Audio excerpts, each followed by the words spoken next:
So students, integrated marketing communication के आज के ई लेक्चर के सेशन में अपन जो डिस्कस कर रहे हैं वो है lecture number 7, that is IMC in marketing mix. So marketing mix आपको पता है 4 पीस होते हैं। मार्केटिंग स्ट्रेटजी का सबसे इम्पोर्टेंट पार्ट होता है आपका मार्केटिंग मिक्स। तो आईएमसी के पर्पज़ से भी देखिए तो मार्केट मिक्स हमारे लिए बहुत इम्पोर्टेंट कंसेप्ट है, क्योंकि हम आईएमसी के अंदर क्या कर रहे हैं, कंपनी जो होती है वो अपने प्रोडक्ट, अपनी सर्विसेज के बारे में कस्टमर्स को, टारगेट ऑडियंस को अपनी इंफॉर्मेशन जो है प्रोवाइड करवाती है। तो कंपनी के पास जो भी प्रोडक्ट्स हैं, प्रोडक्ट्स की प्राइसेस हैं, उन सब चीज़ों के रिगार्डिंग कंपनी जो है अपने कस्टमर्स को बार बार अप्रोच करती है, कम्युनिकेट करती है। तो कम्युनिकेट करने के लिए अपने आप को वो कौन कौन से टूल्स यूज़ कर सकती है वो अपन इसके अंदर डिस्कस कर रहे हैं। तो हम जैसे देखते हैं कि कंपनी क्या करती है कि जैसे आपके प्रोडक्ट की, जो कंपनी का प्रोडक्ट है उसका जो प्राइस है, जब तक वो कंपनी अपने टारगेट ऑडियंस को उस प्राइस के बारे में नहीं बताएगी तब तक कस्टमर का इंटरेस्ट नहीं होगा। हम जैसे देखते हैं नॉर्मली कई सारे एडवर्टाइजमेंट आप देखते हैं इन अ डे, जिसमें प्रोडक्ट की प्राइस रेंज आपको दिखाई जाती है। कोई 99 रुपीज़ का है, 100 का है, 200 का है, 300 का है, 400 का है। वो क्यों दिखाते हैं? ताकि कस्टमर उस प्रोडक्ट की प्राइस से अपनी जो नीड है उसको वो कंपैरिजन कर सके, उसको ये लग सके कि जिस प्राइस में उसको वो प्रोडक्ट मिलने वाला है क्या वो उसके लिए वैल्यूबल है या नहीं। तो ये सारी चीज़ें हर कंपनी क्या है अपने कम्युनिकेट करती हैं। तो आईएमसी के अंदर भी हम क्या कर रहे हैं, हम इन 4 पीस को मार्केटिंग मिक्स के जो 4 पीस हैं इनको हम कम्युनिकेट करेंगे with the help of IMC. तो इसमें हम देखते हैं क्या, फर्स्ट आपका प्रोडक्ट जो है आपके कंपनी के पॉइंट ऑफ व्यू से देखा जाए तो कि कंपनी मार्केट में क्या ऑफ़र कर रही है, क्या वो गुड्स ऑफ़र कर रही है, वो सर्विस ऑफ़र कर रही है। गुड्स के अंदर क्या है, फिज़िकल एस्पेक्ट होता है। फिज़िकल एस्पेक्ट से मतलब उसका साइज़, उसका वेट। और अगर हम सर्विसेज के ऑफ़र में कर रहे हैं तो उसकी वारंटी, उसकी मेंटेनेंस, उसका रिपेयर, उसका सप्लायर या सप्लाइज़, इन सब चीज़ों को हम देखते हैं in the case of product और सर्विस। तो जब आप कोई प्रोडक्ट का एडवर्टाइजमेंट देखते हैं तो क्या देखते हैं, उस प्रोडक्ट का साइज़ क्या है, उस प्रोडक्ट का वेट क्या है, उस प्रोडक्ट की पैकेजिंग क्या है, कलर क्या है और उसके बेनिफिट्स। ऐसे ही जब हम पॉलिसी सर्विसेज देखते हैं, जैसे हम लाइफ इंश्योरेंस देखते हैं, हम मेडिक्लेम पर देख रहे हैं, तो ये लोग क्या दे रहे हैं, ये आपको दे रहे हैं बेनिफिट्स, ये आपको दे रहे हैं वारंटी, ये आपको दे रहे हैं मेंटेनेंस, ये आपको दे रहे हैं रिपेयर्स। तो ये सारी चीज़ें क्या है एक कंपनी अपने प्रोडक्ट और सर्विस में ऑफ़र करती हैं। तो जब हम आईएमसी की प्लानिंग करते हैं तो हम एज ए मार्केटिंग मैनेजर हम क्या करते हैं, हम किसी भी प्रोडक्ट की 1 और 2 कैरेक्टरिस्टिक्स को मार्केट में पोजीशन के साथ प्रमोट करते हैं।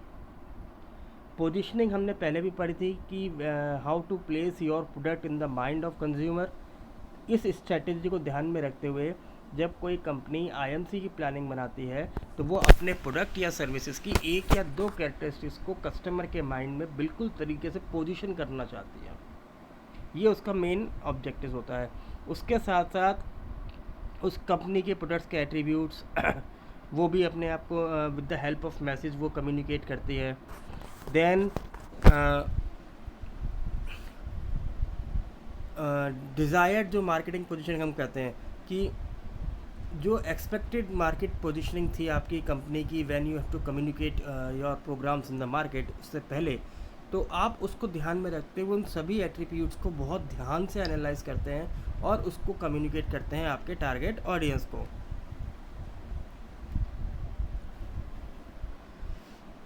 व्हेन एन ऑर्गेनाइजेशन एग्जिस्ट, एक ऑर्गेनाइजेशन एग्जिस्ट कब होती है, मार्केट में कब चल रही होती है, जब उसका प्रोडक्ट जो है वो बिक रहा है, सेल हो रहा है और कस्टमर उसको ख़रीद रहा है और उसके बदले में आपको पैसे दे रहा है। तो अगर हम फिज़िकल प्रोडक्ट की बात करें, जैसे सॉफ्ट ड्रिंक हुआ, जीन्स हुआ, कार हुआ, एक कॉम्ब हुआ, कॉम्ब से लेके हवाई जहाज़, कुछ भी जो बिक रहा है, जो आपको दिख रहा है, और सर्विस एक बैंक से लेके एयरलाइन से कुछ भी ले लीजिए आप, तो हर चीज़ क्या है वो कहीं ना कहीं कुछ सेल हो रही है, उसके बदले में कहीं कुछ एक्सचेंज हो रहा है। तो प्रोडक्ट क्या है, प्रोडक्ट कुछ भी हो सकता है। जैसे हमें पता है कि प्रोडक्ट क्या है, प्रोडक्ट इज़ एनीथिंग जिसकी जो टच कर जा सकता है, जो दिखता है, जो मार्केट हो सकता है, जिसको यूज़ करने के बाद कंज्यूमर को सेटिस्फेक्शन हो सकता है, जिस प्रोडक्ट को अगर वो यूज़ करना नहीं चाह रहा तो वो कहीं ट्रांसफ़र कर सकता है। तो प्रोडक्ट हर कुछ है, बस हमें ये ध्यान रखना है कि कैसे अपने उस प्रोडक्ट के बेनिफिट्स कंपनी अपने कस्टमर के माइंड में पोजीशन करती है। दूसरा आता है आपका प्राइस। प्राइस क्या कहता है? प्राइस कहता है कि आईएमसी की स्ट्रेटजी को जब हम इम्प्लीमेंट करते हैं तो प्राइस जो है सबसे ज़्यादा क्लियर होना चाहिए, क्योंकि कस्टमर जब कोई प्रोडक्ट या सर्विस को कंज्यूम करता है तो उसके बदले में वो उसको पैसा देगा से बाय करते वक्त। तो जब वो उस प्रोडक्ट या सर्विस को बाय करे तो उसके पास सेटिस्फेक्शन होना चाहिए, उसके माइंड में वो लगना चाहिए कि ये मेरे लिए बहुत वैल्यूबल गुड्स था और जिस प्रोडक्ट की सर्विस को मैं परचेज़ कर रहा हूँ उसकी वैल्यू बिल्कुल ठीक है। अगर उसको ये लगा कि नहीं, मैं प्रोडक्ट की वैल्यू ज़्यादा पे कर रहा हूँ, तो नेक्स्ट टाइम हो सकता है वो आपकी प्रोडक्ट या सर्विस को कंज्यूम ना करें। तो हमें जब अपना कंपनी अपने प्रोडक्ट या सर्विस की प्राइस को कम्युनिकेट करती है, प्रमोट करती है, तो इस बात को बहुत ध्यान रखती है कि कस्टमर के माइंड में उस चीज़ की वैल्यू हमेशा सेटिस्फेक्शन लेवल पे होनी चाहिए। तो प्राइसिंग करते वक्त हम क्या यूज़ कर सकते हैं? हम क्वांटिटी डिस्काउंट की बात कर सकते हैं, हम स्टाइल्स देख सकते हैं, हम परचेज प्राइस का पैटर्न देख सकते हैं। ऐसे ही जब हम प्राइस के रिगार्डिंग एडवर्टाइजमेंट देखते हैं तो आप देखते होंगे कई बार प्राइस जो है कुछ या तो बोल्ड अक्षरों में लिखा होता है, कभी भी प्राइस छोटे या बहुत माइनर अक्षर में नहीं लिखे होते। क्यों? क्योंकि प्राइस जो है कस्टमर को बताना एक कंपनी का प्राइम फोकस प्रमोशन टूल है, और ये हमारे आईएमसी के अंदर भी आता है, काउंट होता है। अगर मान लीजिए आप कुछ सेल, जैसे हम देखते हैं सेल्स प्रमोशन में आपने जब भी देखा होगा, अगर मान लीजिए कोई कंपनी डिस्काउंट ऑफर यूज़ कर रही है, तो चाहे वो विंडो मार्केटिंग हो, चाहे वो कहीं दुकान पे आप देखिए, बहुत बड़े बड़े अक्षरों में लिखा होता है डिस्काउंट, और कितना % डिस्काउंट है वो भी बहुत बड़े बड़े अक्षरों में लिखा होता है, ताकि कस्टमर के माइंड में वो चीज़, जो नंबर्स हैं वो आने चाहिए, उनको वो चीज़ याद रहनी चाहिए। That is a effect of pricing. अब हम बात करते हैं प्लेस। प्लेस क्या कहता है? प्लेस कहता है कि डिस्ट्रीब्यूशन जो है एक मार्केटिंग मिक्स का बिल्कुल डिफरेंट एलिमेंट होता है, क्योंकि it concern the selection of distribution channels. एक कंपनी आपने गुड्स या सर्विसेज कस्टमर तक कैसे पहुंचा रही है, ये एक बहुत बड़ा एक यूँ कहें कि कंसर्न क्वेश्चन है, क्योंकि कस्टमर जो है वो सबसे ज़्यादा क्लोज होता है रिटेलर्स के। नॉर्मली वो रिटेलर्स के पास से ही शॉपिंग करना पसंद करता है, क्योंकि वहीं उसको प्राइस भी पता लगती है और वहीं उसको प्रोडक्ट के बेनिफिट्स और एट्रीब्यूट्स ज़्यादा क्लैरिफाई वो कर सकता है। तो जब कोई कंपनी अपने प्रोडक्ट को सेल आउट करना चाहती है तो उसको देखना पड़ता है कि वो मैन्युफैक्चरर आउटलेट पे बेचे या डिस्ट्रीब्यूशन आउटलेट के थ्रू अपने गुड्स को सिलेक्ट करे। तो आईएमसी इन दोनों ऑप्शन को चूज़ करने में आपकी मदद करती है, क्योंकि आईएमसी के अंदर हम हर प्रमोशनल टूल के स्ट्रेंथ और वीकनेस को एनालाइज कर रहे थे और उनका बैलेंस बना के इन सभी टूल्स को यूज़ कर रहे थे।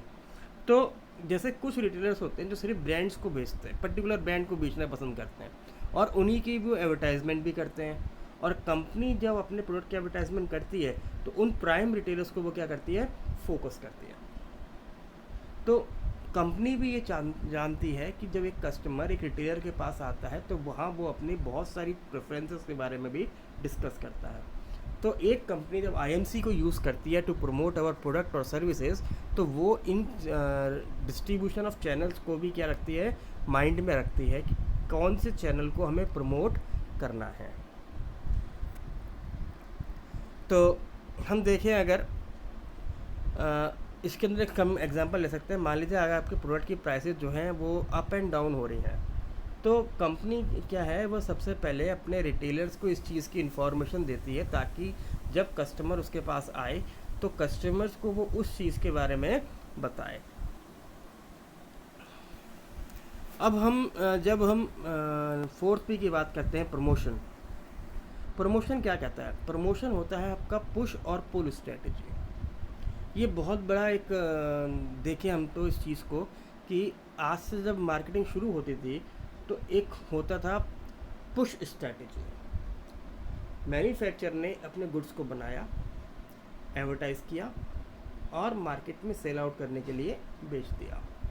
पर अब क्या है, अब पुल स्ट्रेटेजी चलती है, यानी कि कस्टमर्स की नीड को आइडेंटिफाई किया जाता है, कंपनी उस चीज़ को बनाती है, कस्टमर के माइंड में वो डिमांड को क्रिएट करती है कि ये प्रोडक्ट आपकी नीड है, हमने इस प्रोडक्ट को बनाया है और यदि आप ये प्रोडक्ट यूज़ करेंगे तो आपकी नीड सेटिस्फाइड होगी। तो अब जो है पुल स्ट्रेटेजी चलने लग गई।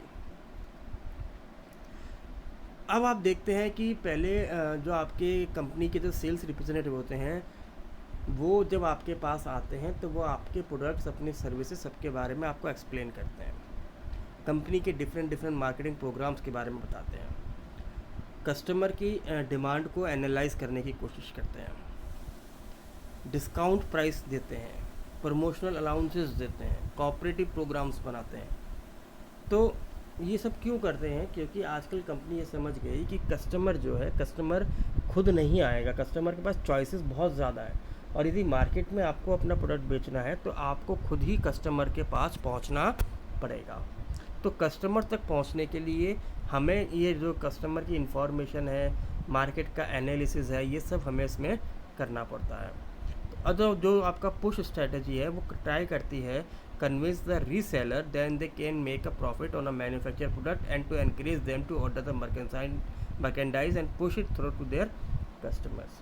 तो पुश स्ट्रेटजी में हम क्या देख रहे हैं, हम अपने रीसेलर को कन्विंस करने की कोशिश कर रहे हैं कि वो मैन्युफैक्चरर से प्रोडक्ट ले और अपने जो होलसेलर है या जो उसके पास कस्टमर है उनको वो जाके गुड्स बेचते हैं। समटाइम क्या होता है, मैन्युफैक्चरर जो है वो चैनल मेंबर्स को, रजिस्ट को फेस करता है। क्यों करता है? क्योंकि वो चाहता है कि वो एक एडिशनल चैनल मेंबर को पसंद नहीं करता। जैसे मान लीजिए मैंने एक एरिया में एक होलसेलर बनाया, तो मैं अगर दूसरा एरिया में, उसी एरिया में एक और होलसेलर दूंगा तो मेरा जो फर्स्ट होलसेलर था वो इस बात को लेके रजिस्ट करेगा। क्यों करेगा? क्योंकि प्रमोशनल वो भी कर रहा है, मैं कंपनी के बिहाफ पे उसका नाम भी लूँगा, तो कस्टमर जो है वो डिवाइड हो जाते हैं, कंफ्यूज हो जाते हैं। तो इसलिए प्रमोशन स्ट्रेटेजी करते वक्त हमें इस बात को ख्याल रखना है। ऐसे ही आती है आपकी पुल स्ट्रेटेजी। जो पुल स्ट्रेटेजी है उसका जो ओवरऑल गोल होता है वो होता है कस्टमर की डिमांड को फुलफ़िल करना और कस्टमर को एंकरेज करना कि वो आपके रिटेलर से उस प्रोडक्ट को परचेज़ करे। तो कस्टमर की डिमांड को देखते हुए रिटेलर जो है वो अपने होलसेलर को बताता है, होलसेलर जो है वो मैन्युफैक्चरर को बताता है। तो ये था आपका पुश एंड पुल स्ट्रेटजी, और यहाँ आई होप कि आपको एक कंसेप्ट जो है क्लियर हो गया होगा।